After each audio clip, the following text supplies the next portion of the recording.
जितने भी मरीज़ न्यूट्रिशनल काउंसलिंग के लिए डाइट काउंसलिंग के लिए आते हैं उनका सबसे बड़ा ये मसला होता है हमें मोटापा है, हम मोटापा कैसे ख़त्म करें। मैंने जितने भी अपने करियर में अब तक मरीज़ देखे हैं, अगर उनका एक अंदाज़ा लगाया जाए तो 95% मरीज़ ऐसे हैं जो मोटापे का शिकार हैं और वो आते हैं मैम मोटापा कैसे ख़त्म करें। हमने बहुत कोशिशें की हैं, ये किया वो किया, जिम किया, सब कुछ किया, लेकिन मोटापा ख़त्म नहीं हो रहा। तो उन्हें मैं ये वीडियो बनाने का मकसद ये है कि लोगों को आगाही दी जाए कि मोटापा इतनी बड़ी बीमारी है, इतनी बड़ा मर्ज़ या इतनी बड़ी चीज़ नहीं है जिसको लेके लोग डिप्रेशन का शिकार हो जाते हैं और लोग तंग आ जाते हैं कि हम अपना मोटापा कैसे ठीक करें। मोटापा मतलब अपना वज़न कम करने के लिए सबसे जो बेसिक चीज़ें हैं ना, वो मैं आपको आज शेयर करूँगी। उसमें जो सबसे बेसिक मैं आपको बात करने जाती हूँ वो आज ये है कि 3 बेसिक असूल हैं वज़न कम करने के लिए। वज़न कम करने के बेसिक असूल ये हैं कि आप कैलोरी डेंस डाइट्स छोड़ दें, मतलब कि वो खाने जिनमें कैलोरीज ज़्यादा होती है। वो खाने कौन कौन से होते हैं? ये जो हमारे चिकनाई वाले जितने भी खाने हैं, तली हुई चीज़ें, बाहर के खाने, KFC, मैकडोनल्ड्स, बाहर के ये जो कढ़ाइयाँ जिसमें मक्खन वगैरह बहुत ज़्यादा मिकदार में इस्तेमाल होते हैं, और रिफ़ाइंड प्रोडक्ट्स जैसे हम इस्तेमाल करते हैं, बेकरी प्रोडक्ट्स इस्तेमाल करते हैं, ड्रम स्टिक्स, समोसे, पकौड़े, ये सब कुछ जो है ये हमारे कैलोरीज डेंस डाइट्स होती हैं। तो आप कैलोरी डेंस डाइट के लिए कैलोरी जिनमें कैलोरीज कम से कम हो उन डाइट्स की तरफ चले जाएं, ठीक है। अब वो कौन सी डाइट्स हैं? वो हमारे पास जो हम आम रूटीन में इस्तेमाल करते हैं, फ्रूट्स आ जाते हैं, उसमें हमारी वेजिटेबल्स, हमारे सैलड्स आ जाते हैं, और बहुत सी हमारे घरेलू चीज़ें ही हैं जो कैलोरी लेस डाइट्स में होती हैं। दूसरी बात ये कि आप अपनी कैलोरीज में और उसके एक्सपेंडिचर में, मतलब कि जितना खाते हैं उतना ही आप वर्कआउट वगैरह या एक्सरसाइज करके उसको बैलेंस में रखें, मतलब इनटेक में और आउटपुट में आप अपना बैलेंस रखें। जितना खाते हैं उतना ही आप वर्कआउट एक्सरसाइज वगैरह करके उसको अपना बैलेंस में रखें। आपका पॉजिटिव एनर्जी बैलेंस होना चाहिए। पॉजिटिव एनर्जी बैलेंस क्या होता है कि जितना खाएं उतना ही वर्कआउट एक्सरसाइज या वॉक के ज़रिए उसको बर्न करें, अपनी कैलोरीज को बर्न करें। सपोज आप खाते जा रहे हैं, यहाँ से आप सेडेंट्री लाइफस्टाइल में, मतलब खाया पिया बैठ गया, और फिर भी कहते हैं कि मैडम हम तो इतना नहीं खाते लेकिन हमारा वज़न बढ़ता है। वो क्यों बढ़ता है? क्योंकि आप खा पी के बैठ जाते हैं। आप जितना खाते हैं उसको एक्सेल नहीं करते, उसको मतलब कि अपना वर्कआउट या बर्न नहीं करते अपनी कैलोरीज को। तो दूसरी बात ये है। तीसरी बात ये कि कभी भी आप फाइन कार्ब्स की तरफ ना जाएं। फाइन कार्ब्स मतलब कि सिंपल कार्ब्स की तरफ ना जाएं। रोटी, चावल, चीनी, ये आपका सिंपल कार्ब्स की तरफ आ जाते हैं। आप लोग थोड़े कम्प्लेक्स कार्ब्स की तरफ जाएं, मतलब कि अपना आटा रिप्लेस कर दें। आटा कैसे रिप्लेस किया जा सकता है कि प्योर गंदम के आटे की बजाय आप मल्टीग्रेन फ्लोर की तरफ चले जाएं। मेरे पास जितने भी मरीज़ आते हैं उनको मैं हमेशा यही देती हूँ कि आप मल्टीग्रेन आटे की तरफ जाएं, मतलब कि जैसे आपके पास 100 ग्राम का आटा है ना, 100 ग्राम का अगर आपके पास आप गंदम यूज़ करें तो 100 ग्राम को आप डिवाइड कर दें, जिसमें से 20 ग्राम आप ले लें गंदम का आटा, 20 ग्राम जौ का, 20 ग्राम बेसन का, 20 ग्राम इसी तरह से किसी और मतलब कि आप अनाज वगैरह इस्तेमाल करें, ज्वार हो जाता है, जौ, बाजरा हो जाता है। इस तरह से आप घर में ही मल्टीग्रेन आटे की तरफ जाएँ। चावल का आटा उसमें मिक्स कर लें या कुछ भी ऐसा, ठीक है। और दूसरा मैं अपने व्यूवर्स को अब मैं आपको सिखाने जा रही हूँ पोर्शन साइज़ की तरफ। थोड़ा सा पोर्शन साइज़ की तरफ आपके आते हैं कि आप हर चीज़ खा सकते हैं ड्यूरिंग डाइट, मतलब लेकिन एक पोर्शन साइज़ होना चाहिए। अगर आप अपने कार्ब्स को लिमिट करना चाहते हैं तो कार्ब्स के भी पोर्शन साइजेज होते हैं। जैसे मैं अभी आपको एक माई प्लेट का कॉन्सेप्ट देंगे, अगर जहन आप दिखा दें इनको। माई प्लेट का कॉन्सेप्ट क्या होता है कि आप जब भी खाना खाएं दोपहर और रात का ख़ास तौर पे, तो अपनी प्लेट को इस तरह से डिज़ाइन किया करें। इसमें क्या आ जाता है कि आपका 50% of the plate should be salad, मतलब इसमें सलाद होना चाहिए, सलाद, कच्ची सब्जियों का सलाद, ठीक है।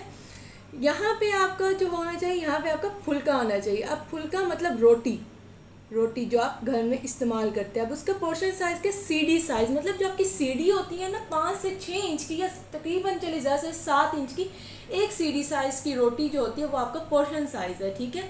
अगर आपको भूख, उससे आपकी भूख ख़त्म हो जाती है, लेकिन अगर आपको भूख ज़्यादा लगती है तो आप उसको डबल करें, मतलब 2 इस्तेमाल करें, लेकिन पतली सी और छोटी सी हो, इससे ज़्यादा बड़ी ना हो, ठीक है।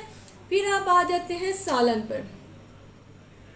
सालन में एहतियात क्या है कि कम से कम तेल में बनाओ, कम से कम चिकनाई वाला बनाओ, और हो सके तो अपने सालन में प्रोटीन्स को लाजमी ऐड करके। अब प्रोटीन्स क्या होते हैं? प्रोटीन्स आपकी वही गोश्त, मटन, चिकन, कीमा, मछली हो जाता है, दालें हो जाती है, फलियाँ, लोबिया, और इसके अलावा रवा जो आजकल हमारे इनोए में, वो चीज़ें हमारी सारी प्रोटीन में आ जाती है। तो आप एक अपना स्केड्यूल बना लिया करें कि हफ्ते में 2 से 3 बार आपने सब्ज़ी इस्तेमाल करनी है, सब्ज़ी प्लस गोश्त या अकेली सब्ज़ी।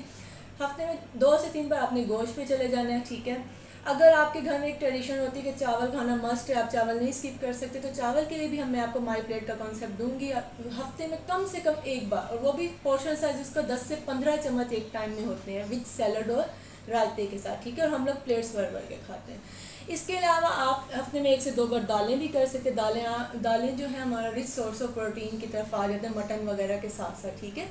और आपकी जो प्लेट का बाकी हिस्सा होना चाहिए वो रायता होना चाहिए। जो लोग अक्सर हमारे पास मैदे के मरीज़ आते हैं वो कहते हैं कि हमें खाना हज़म नहीं होता, खाना खाने से जलन वगैरह होती है, तो उनके लिए यही है कि आप सालन और रायता और सलाद को जब इकट्ठा इस्तेमाल करते हैं ना, तो ये आपको जूद हज़म हो जाता है, ठीक है। रोटी कम से कम, सालन कम से कम और सलाद रायते से अपनी भूख ज़्यादा आप पूरी किया करें, ठीक है। ये एक सुनहरी असूल है वज़न कम करने का, ठीक है। इसके अलावा वज़न जो है आजकल सारी बीमारियों की जड़ वज़न बनती जा रहा है। आप जब तक अपना वज़न कंट्रोल नहीं करेंगे आप बहुत सी बीमारियों का शिकार हो जाएंगे। वज़न ज़्यादा है, चर्बी ज़्यादा है, चर्बी ज़्यादा है, कोलेस्ट्रॉल ज़्यादा है, कोलेस्ट्रॉल ज़्यादा है तो आपको फैटी लीवर है। इसके अलावा आपको ब्लड प्रेशर के मसले हो जाते हैं, आपको डायबिटीज़ के मसले हो जाते हैं, और इस तरह से बहुत सी बीमारियाँ वज़न से बढ़ती जाती हैं। तो इसलिए मेरा मशवरा यही है कि खाएं, लेकिन एक ख़ास पोर्शन में खाएं, ठीक है। और जब भी खाएं तो आप कम्प्लेक्स कार्ब्स की तरफ जाएं। कम्प्लेक्स कार्ब्स में हमारा सलाद आ जाता है, जौ का दलिया आ जाता है सुबह नाश्ते में कभी भी खुदारा पराठे वगैरह इस्तेमाल ना किया करें जितना हो सके। वाइट ब्रेड्स भी, लोग कहते हैं हम तो सिर्फ ब्रेड खाते हैं, लेकिन ब्रेड की अगर उनसे क्वांटिटी पूछी जाए 2-3 स्लाइस एक टाइम में, 4 स्लाइस खा जाते हैं। और वाइट ब्रेड तो वैसे ही सिंपल शुगर्स की तरफ आ जाता है, तो आप उसे ब्राउन ब्रेड की तरफ, मतलब ब्राउन ब्रेड की तरफ ले लें, और ज़्यादा से ज़्यादा 2 या 1 स्लाइस आपके लिए इनफ होता है, ठीक है। आप अपना सुबह का नाश्ता थोड़ा हेल्दी किया करें, जिसमें ब्राउन ब्रेड आ जाता है, 2 अंडे की सफ़ेदी आ जाता है, साथ में आप 3 से 4 बादाम ले लें, और कुछ ऐसे लस्सी या चाय टाइप। और चाय में भी आप शक्कर या चीनी कम से कम इस्तेमाल करें तो ज़्यादा बेहतर रहेगा। दूध पत्ती की बजाय कहवे वाली चाय की तरफ जाया करें। इसी तरह से इन बिटवीन मील्स अगर आपको कभी भूख लगती है, वैसे तो 3 मील्स लें, टाइम पर लें, और हमेशा भूख को एक से रख के खाएं, लेकिन अगर आपको दरमियान में कभी भूख लगती है तो आप उसमें स्नैक्स ले लें, जैसे भुने चने हो जाते हैं, सलाद में कुकम्बर हो जाता है, कोई एक एप्पल या कोई एक फ्रूट हो जाता है, वो आप ले लिया करें, या ग्रीन टीज़ वगैरह इस्तेमाल किया करें। साथ में आप मुट्ठी भर के खुश में जब भूख लगे दरमियान में कभी ऐसा हो जाता है, ठीक है। और रात का खाना जितना हो सके सोने से 2 से 3 घंटे पहले खाया करें, और उसको हमेशा कम से कम हल्का फुल्का ग़िज़ा। ये नहीं कि रोटियां आपने खा लेनी, चावल खा लेने और फिर जाके सो जाना, नहीं। आप रात का खाना 2 से 3 घंटे पहले खाएं। और दूसरी बात, सबसे बड़ी बात, जितना खाएं उसको बर्न करें, मतलब जितनी कैलोरीज दिन में लेते हैं उसको बर्न करें। बर्न करने के लिए क्या है, आप वर्कआउट्स वगैरह करें। वर्कआउट्स नहीं कर सकते, कार्डियोस करें, रनिंग, जॉगिंग, ब्रिस्क वॉक के जिसमें आपका पसीना आए, थोड़ी सी सांस वगैरह फूले, ठीक है। अगर ये भी नहीं तो 10,000 स्टेप्स पर डे, 10,000 कदम दिन में आप चलें, पूरे दिन में चलें। जो मतलब ख़वातीन होती है जो कहती हैं हम जिम वगैरह नहीं कर सकती, हमसे भागा नहीं जाता, तो वो पूरे दिन में अपने 10,000 कदम लाजमी करें, ठीक है। और अगर जिम जाते हैं ट्रेडमिल करें, आप वेट लिफ्टिंग करें, और जो भी सच आपको एक्टिविटीज़ पता है, आपके जिम ट्रेनर्स वगैरह आपको ज़्यादा बेहतर बनाएंगे। कहने का मकसद ये है आप अपने खाने पीने में बैलेंस रखें, जितना खाते हैं उतना ही उसको बर्न करें। अगर ये आपका पॉजिटिव एनर्जी बैलेंस रहेगा तो आपको कभी भी वज़न नहीं बढ़ेगा। Thank you so much, dietitian Ghalia Arshad.